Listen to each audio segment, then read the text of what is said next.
5. Governor Newsom, alongside State Attorney General Rob Bonta and other state leaders, put pen to paper this morning, signing a number of bills into law impacting gun sales. One of them includes a massive 11% gun and ammo sales tax on manufacturers, which is expected to bring in nearly $160 million a year. That money is intended to be spent annually for a number of state programs, including public schools and gun violence prevention. Another new law requires all pistols sold in the state starting in 2028 to have micro-stamping technology, making it easier for law enforcement to trace which weapons are used in shootings. Newsom says these laws will be a positive impact on public safety, despite what some critics might say. Inevitably, this national debate always is tripped up by saying, well, this law wouldn't have solved for this. But there is a pattern that's solved from leadership, and that pattern is being advanced here in terms of the strategies and solutions that we know statistically the data bears fruit, save lives, and reduce gun violence and gun deaths. And another bill signed by Newsom today making changes to the rules for carry concealed weapons, requiring owners to be at the age of 21 and banning carrying in most public places, as well as public demonstrations and gatherings.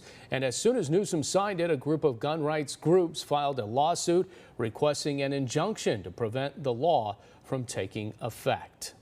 Immediately following the signing of those new gun laws, the Fresno County Sheriff and DA saying it only penalizes law-abiding citizens and their right to bear arms. Our Esteban Reynoso joining us live in studio tonight. Esteban, the big question here is, will the sheriff and the DA enforce the new CCW law?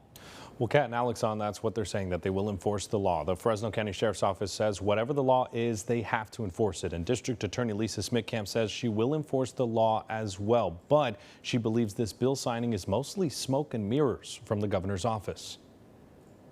This law is not going to make people safer.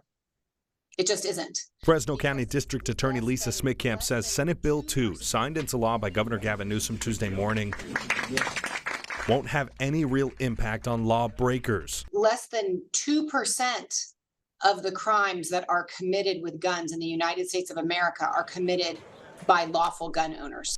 SB 2 would require that all new gun owner applicants go through 16 hours of training.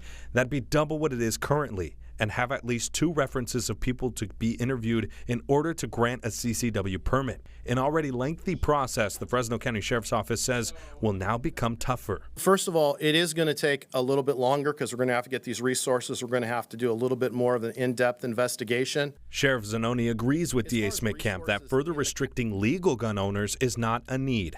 Now CCWs cannot legally take their guns into schools, parks, stadiums, or bars. Zanoni says new laws like this are ignored by crooks. Criminals will carry their guns wherever. We arrest people on a daily basis who are convicted felons, who are gang members, who aren't supposed to carry guns, but they have them. These are the individuals that need to be targeted by gun laws and by more restrictive laws and stronger sentencing guidelines, not CCW holders. DA Smith-Camp believes this bill signed by the governor and supported by the Attorney General is a political show, sidestepping the real threats to public safety. They're really just bamboozling people into thinking that this is the population of people that are committing most of the gun crimes. And that's really where I have the problem.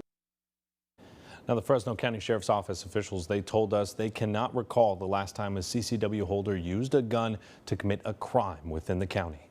Live in the studio, Esteban Reynoso, KC24 Local News that Matters.